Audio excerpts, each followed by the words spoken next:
Om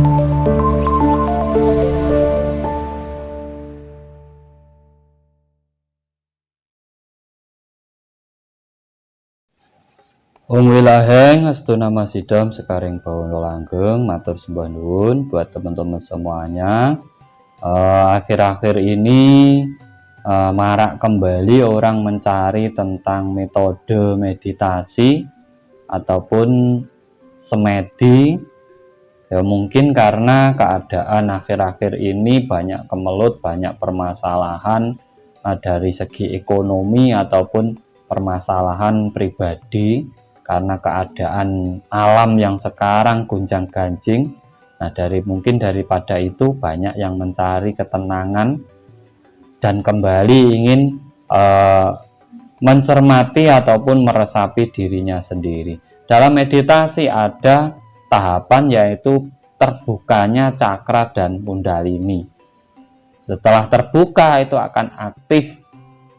Nah, di sini kita bahas tentang manfaat atau kegunaan ataupun keajaiban apabila seluruh cakra dan kundalini kita aktif. Kundalini ini adalah dari bagian belakang tubuh kita, tulang ekor sampai menuju ke otak kecil kita, yaitu sebagai penyeimbang. Nah, kalau cakra ini adalah penunjuk jalan ataupun di depan itu sebagai penuntun jalan di saat kita menghadapi manusia yang lainnya dalam kehidupan ini. Makanya di sini adanya cakra dasar sebagai penopang, cakra seks sebagai penguat motivasi, cakra pusar sebagai tempat di situ adanya hawa nafsu kita, ada cakra kasih sayang di cakra jantung. Ada cakra tenggorokan, ini bisa terwujud dengan cara komunikasi kita kepada orang lain. Ada cakra asna dari pola pemikiran kita, dan cakra mahkota adalah kreativitas kita ataupun menemukan jalan-jalan solusi dalam hidup kita.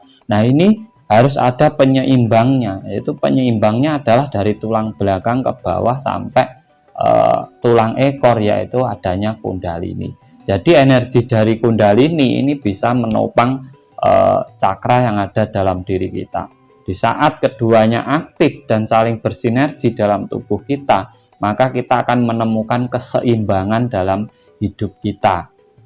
Bahkan di situ kita tidak mudah terkena penyakit ataupun tidak mudah stres dalam diri kita.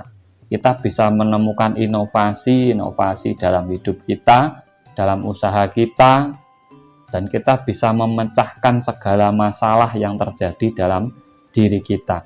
Nah, makanya teman-teman banyak yang mencari tentang metode pengaktifan cakra dan kundalini ini. Sebenarnya bukan untuk kesaktian, tapi untuk keseimbangan diri. Karena di saat energi antara cakra dan kundalini sudah bersinergi, maka tubuh ataupun raga orang itu sangat luar biasa. Memiliki kesehatan, tidak mudah menua, memiliki ketenangan batin, bisa menahan hawa nafsu, memiliki motivasi yang tinggi dalam hidupnya, memiliki kreativitas yang tinggi, dan tahu tujuan untuk hidup, dan bahkan bisa mendapatkan pencerahan-pencerahan ataupun energi dari alam semesta, karena kita adalah bagian dari alam semesta itu sendiri. Makanya fungsi dari cakra ataupun kundalini ini sebenarnya sangatlah penting, tetapi bukan tujuan utama dari sebuah meditasi. Sebuah meditasi itu di saat kita sudah memahami energi dalam diri kita, kita mengalami apa yang ada dalam diri kita, bisa menelaah, kita bisa menghandle apa yang ada dalam diri kita mengetahui unsur-unsur yang ada dalam diri kita, di jiwa dan raga kita. Disitulah puncak dari sebuah meditasi, yaitu kita menemukan ataupun kita bisa dekat dengan Tuhan dan alam semesta. Itu tujuan dari meditasi sebenarnya. Dimana di saat kita dekat dengan Tuhan dan alam semesta, kita akan cenderung tidak mengkhawatirkan dalam hidup kita, dalam perjalanan kita. Kita akan lebih tenang, lebih leluasa, dan kita akan merasa lebih nyaman dalam hidup kita. Nah, kebanyakan orang hanya fokus ke cakra dan kundalini, tetapi ada tujuan yang lebih bermanfaat lagi, yaitu tujuan orang hidup, yaitu apa? Mengenali Tuhannya. Karena orang hidup pasti akan mati. Di saat mati dia kalau tidak mengenali Tuhannya, kemana dia akan kembali? Kalau dalam Jawa sangkan paran dumadi. Nah, di saat meditasi inilah yang dinamakan manunggaling kawula Gusti.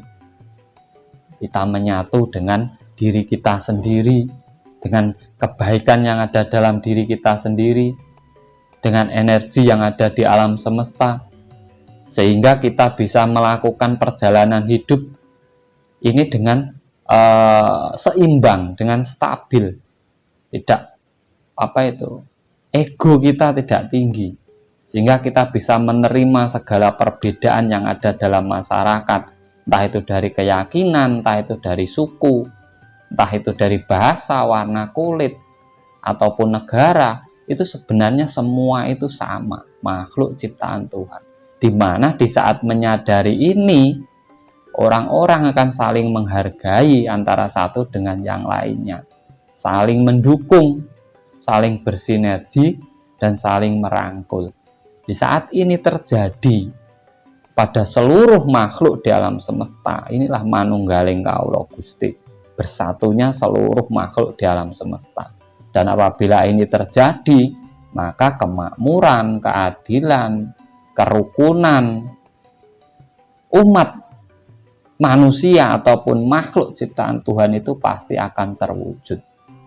Tetapi yang namanya manusia memiliki ego masing-masing, memiliki keyakinan masing-masing, makanya banyak terjadi benturan sekarang.